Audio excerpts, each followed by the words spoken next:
Today topic is all about William syndrome. तो what is William syndrome?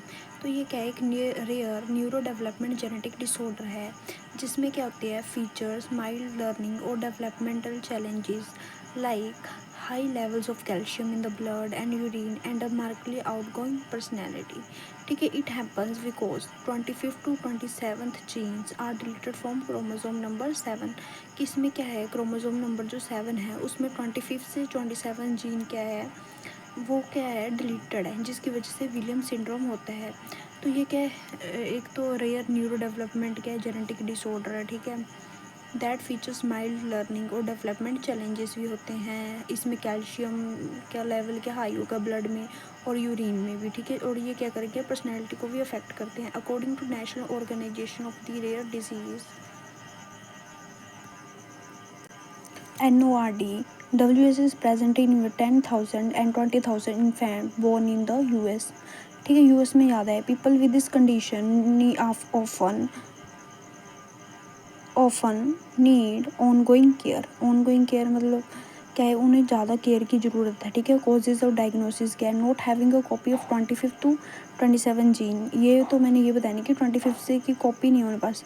William syndrome क्या बोल रहा है इसमें, is a genetic disorder in which an individual is missing 25th gene भी कह सकते हो, 26th भी, ठीक है, one of the gene that produces the protein elastin. ठीक है, ये क्या करता है, प्रोटीन क्या इलास्टिन प्रोड्यूस करता है। इलास्टिन क्या करता है, इलास्टिसिटी देता है, स्किन को स्ट्रेचनेस देता है, ब्लड वेसल को और अदर बॉडी टिश्यूज़ को भी हेल्प करता है।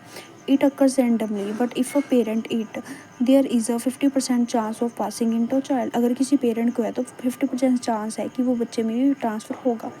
A physician will look at the clinical features including facial feature, cardiovascular symptoms. A blood test may be carried out to check for high level of calcium। Blood test करके तो हम check कर सकते हैं कि calcium का level कैसा है, हाई है या नहीं है। A number of genetic tests are available over 99% of the cases can be diagnosed using fish or deletion duplication testing। तो हम क्या कर सकते हैं, 99% केसेस तो हम फिश और या डुप्लीकेशन डिलीशन टेस्टिंग से ही चेक करके पता कर सकते हैं कि ये विलियम सिंड्रोम डिसीज़ प्रेजेंट है या नहीं प्रेजेंट है। तो ट्रीटमेंट क्या हो सकता है, मतलब हम लोग देख ही रहे हैं, यहाँ ही देखा है कि क्या है, हाई लेवल ऑफ कैल्शियम है तो कैल्शियम के सप्लीमेंट हो गया एक तो ट्रीटमेंट। स्पेशल डाइट देंगे जैसे जो कि क्या हो, लो इन विटामिन डी हो, may be recommended to reduce, और जो क्या करे रिड्यूस करे और लिमिट करे, कंट्रोल करे कैल्शियम्स के लेवल को। ऐसा नहीं कि इंक्रीज़ करेंगे, क्योंकि पहले ही हमारे कैल्शियम क्या इंक्रीज़ है, तो हम उसे रिड्यूस करने की मेडिसिन लेंगे। According to NORD, calcium levels normally return to normal after 12 month के बाद ही नॉर्मल होते कैल्शियम लेवल। यहाँ ये बोल रहा है इवन विदाउट ट्रीटमेंट, बिना ट्रीटमेंट के भी। Childrens with William syndromes are advise not to take vitamin D supplements. मतलब जिन चिल्ड्रंस को ये विलियम सिंड्रोम डिसीज़ है उन्हें डॉक्टर एडवाइस करते हैं कि तुम विटामिन डी के सप्लीमेंट मत लो, उसे अवॉइड ही करो, क्योंकि अगर तुम विटामिन डी के सप्लीमेंट्स लोगे तो तुम्हारा कैल्शियम लेवल क्या हो जाएगा, हाई हो जाएगा। तो treatment involve supportive intervention for development difficulties. There में भी स्पेशल एजुकेशन देनी चाहिए, वोकेशनल ट्रेनिंग होनी चाहिए स्कूल्स में, स्पीच और लैंग्वेज में हेल्प करनी चाहिए बच्चों को, physical occupational feeding sensory integration therapy, ये सारी क्या है बच्चों को थेरेपी देनी चाहिए जिससे उसकी कम्युनिकेशन भी स्ट्रॉन्ग हो।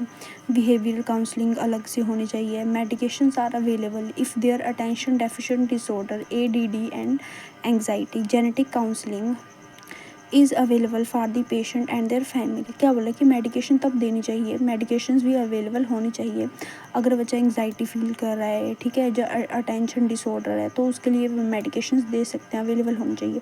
जेनेटिक काउंसलिंग अकेली बच्चे को नहीं, जो पेशेंट है अकेली उसे नहीं बल्कि उसकी फैमिली को भी देनी चाहिए, ठीक है।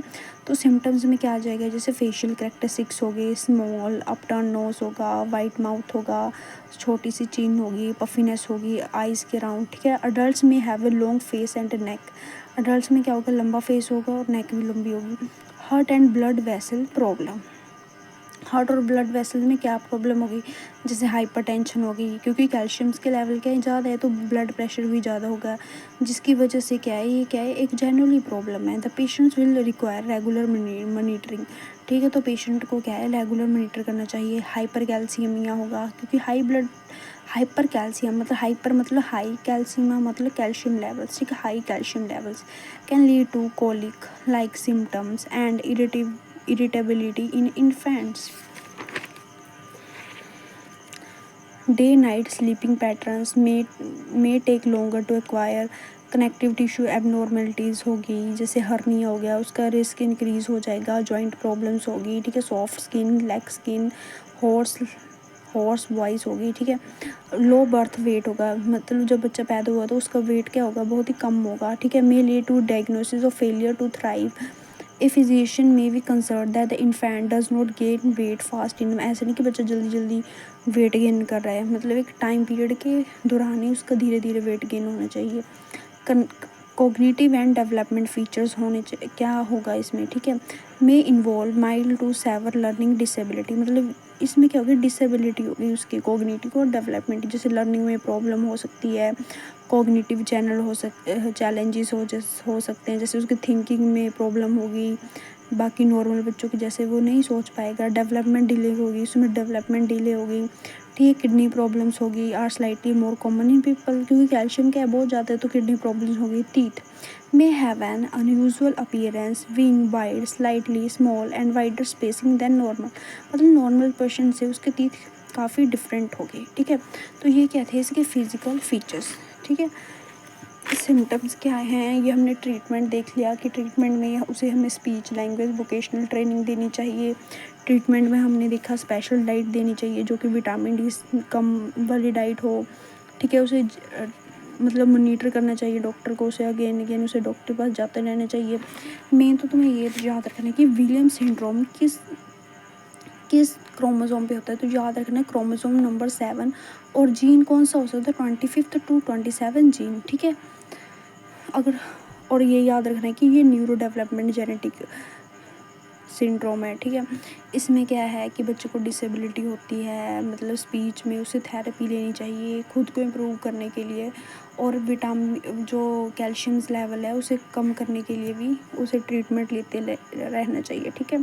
आई होप तुम्हें विलियम्स सिंड्रोम की टॉपिक अच्छे से समझ आ गया होगा। अगर तुम्हें कोई भी डाउट वगैरह हो तो तुम लोग कमेंट सेक्शन में जाके पूछ सकते हो, ठीक है। I hope you like the video, like share and subscribe my channel.